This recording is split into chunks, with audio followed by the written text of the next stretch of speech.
اعوذ باللہ من الشیطان الرجیم بسم اللہ الرحمن الرحیم۔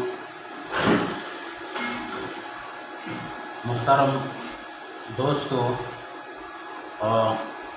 لوگوں تو سوالات کرتے رہتے ہیں، ان سے پہلے بھی کچھ لوگوں نے سوالات کیا اور ہم نے اس کو جواب انشاءاللہ جواب ہم لوگوں نے دیا۔ تو ابھی بات یہ کیا کہ ایک آدمی نے کہا کہ بھائی ادھر ایک اہل حدیث ہے اور وہ کہتا ہے کہ آپ کا جو نماز ہے وہ غلط ہے اور میرا نماز قرآن حدیث سے ثابت ہے، میرا نماز قرآن حدیث میں اور آپ کا جو نماز ہے اس کا قرآن حدیث سے ثبوت نہیں ملتا۔ تو پھر دوبارہ آپ نے جو کہا کہ بھائی عالم نہیں ہے، تو بات یہ ہے کہ یہ کوشش کرو کہ اس کے اندر کوئی عالم ہو، تو پھر عالم کے اپنا دعویٰ اور دلیل جانتا ہے، جو دعویٰ ہوگا اس سے ہم لوگ مطالبہ دلیل کا کریں گے، انشاءاللہ پھر بات بن جائے گا۔ لیکن اگر ہم بھی ان پڑھ ہو اور وہ بھی ایسا ہو تو پھر وہ مسئلہ دعویٰ دلیل کے مطابق پتہ نہیں چلتا ہے۔ آپ نے اہل حدیث کا بات کیا کہ بھائی اپنا آپ کو اہل حدیث کہتا ہے، یہاں پر ہے ہمارا پاس وہ اپنا آپ کو اہل قرآن کہتا ہے۔ تو بات یہ کہ حضور پاک صلی اللہ علیہ وسلم نے تو یہ پہلے ہی بتا دیا کہ میرے بعد میں اختلاف ہوگا،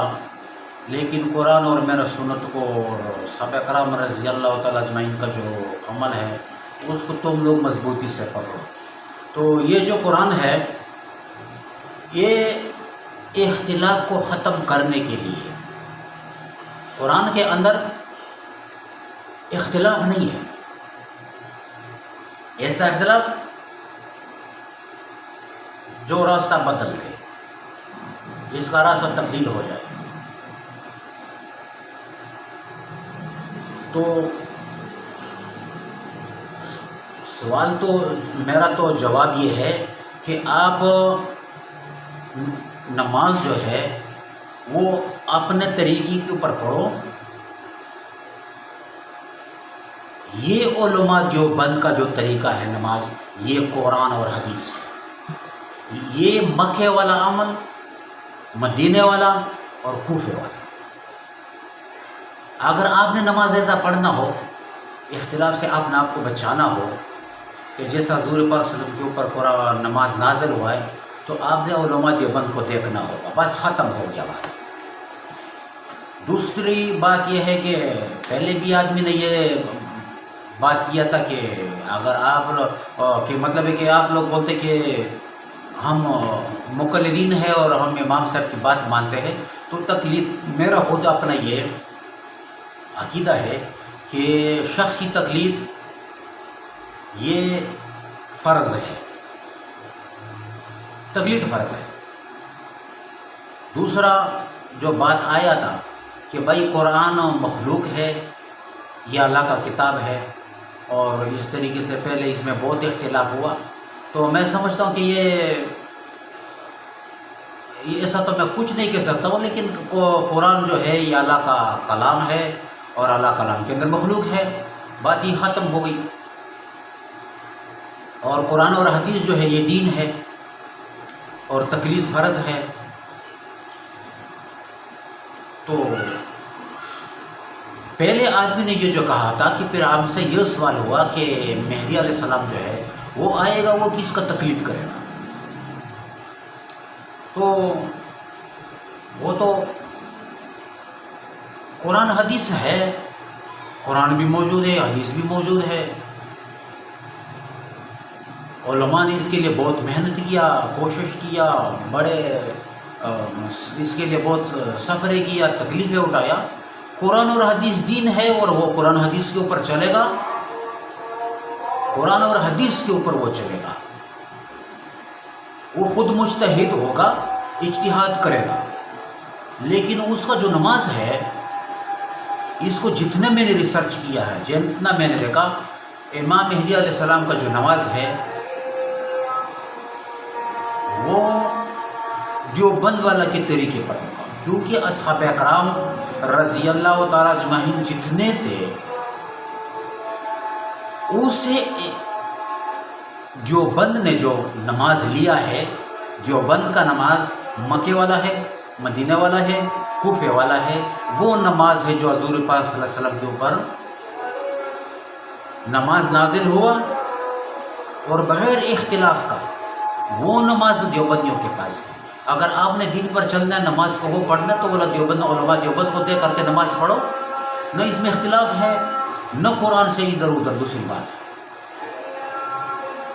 اور بات یہ ہے کہ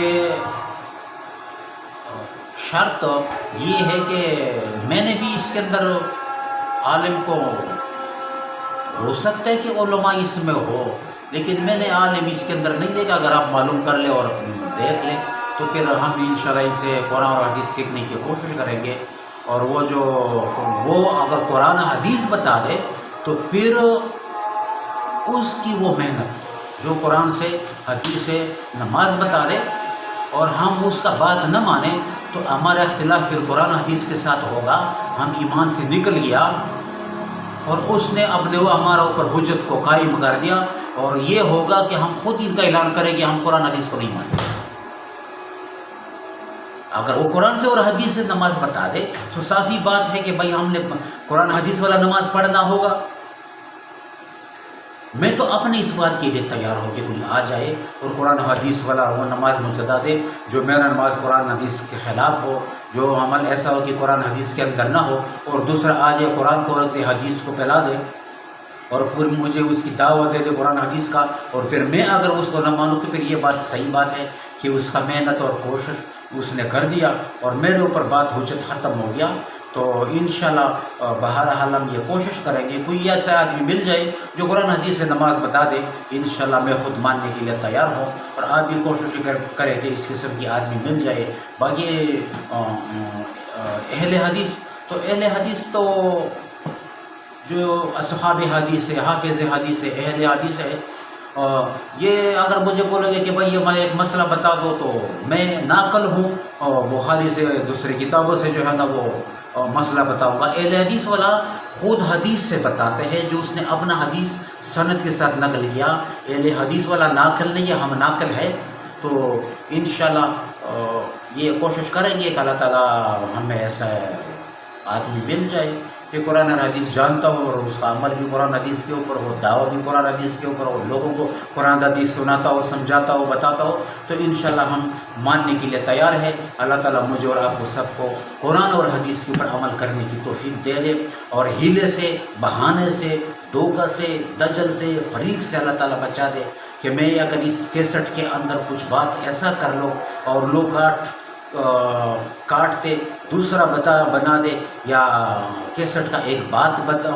بنا دے، تو دیکھو بات یہ ہے کہ حضور پاک صلی اللہ علیہ وسلم نے فرمایا کہ جس نے تکبر کیا، میں سب سے پہلے اپنا آپ کو یہ کہتا ہوں کہ میں حق کو نہ چھوڑ۔ ایک مسلمان، ایک ہندو سامنے آ جائے تو ہم نے ہندو کو نہیں دیکھنا، ہم نے یہودی کو نہیں دیکھنا، ہم نے یہ دیکھنا ہوگا کہ حق پر کون ہے۔ اللہ حق ہے، رسول حق ہے، دین حق ہے۔ اور پھر حضور پاک صلی اللہ علیہ وسلم نے فرمایا کہ جس نے تکبر کیا وہ جنت میں داخل نہیں ہو سکتا۔ تو صحابہ اکرام نے پوچھے یا رسول اللہ صلی اللہ علیہ وسلم، ہم اچھے کپڑے، اچھے جوتے چاہتے ہیں۔ حضور پاک صلی اللہ علیہ وسلم نے فرمایا کہ یہ تکبر نہیں ہے۔ تکبر یہ ہے کہ اس کے سامنے حق بات کہا جائے، بات حق ثابت آ جائے، ثبوت حق کی مل جائے، وہ حق کی مخالفت کر لے تو اس کے اوپر جنت حرام ہے۔ اس نے تکبر کر دیا۔ تو ہم یہ سب مل کر کے یہ کوشش کریں، یعنی دجال اس کو بولتا ہے کہ اصل کو چھوڑ کر کے دوسرا چلائے،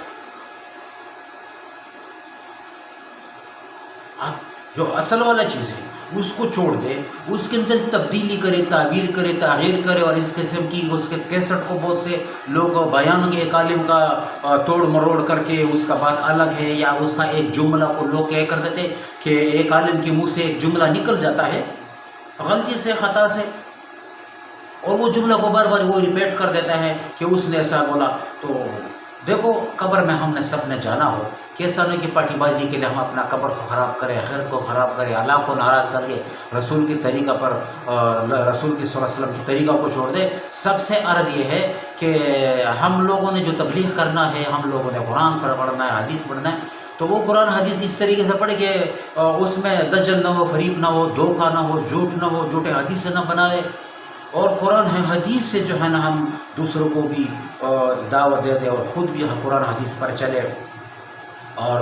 اس کے اندر بات کو توڑنے مروڑنے کی اس کے لیے ضرورت نہیں ہے. اور یہ جو توڑنے مروڑنے والے ہیں اور دھوکہ والے ہیں، جھوٹ والے ہیں، پیسے والے ہیں، یہ ان پڑھوں کو دھوکہ دے سکتے ہیں، اس کا بھی قبر خراب کرے گا، اپنا بھی تباہی و بربادی کرے گا، لیکن اللہ کا دین کا کچھ نہیں کہہ سکتا ہے. اللہ رب العزت نے قرآن کا حفاظت کیا، قرآن کا ذمہ لیا ہے، قرآن کا ذمہ میرے اوپر ہے، میں اس کی حفاظت کروں گا. اور حضور پاک صلی اللہ علیہ وسلم کا جو حدیث ہے وہ دین ہے. قرآن اور حدیث کا اللہ رب العزت نے حفاظت کیا ہے. اس کے اندر ایک ایسا جماعت ہوگا کہ قیامت تک وہ قرآن اور حدیث کے اوپر، حق کے اوپر چلے گا اور اس دین کے اوپر چلے گا کہ آسمان سے جو دین نازل ہوا ہے اس کا لوگ کچھ نہیں بگاڑے گا. اللہ تعالی ہم سب کو اس کے اوپر چلانے کی توفیق دے دے جس کے اوپر جو لوگ قرآن اور حدیث کے اوپر چلتے ہیں اس کا عمل قرآن حدیث سے ثابت ہو، اس کا دعویٰ اور قرآن حدیث کے اوپر ہو. اللہ تعالیٰ ہمیں بھی وہ قرآن حدیث والا بنا دے. اللہ تعالیٰ ہم لوگوں کو توفیق دے دے. والسلام.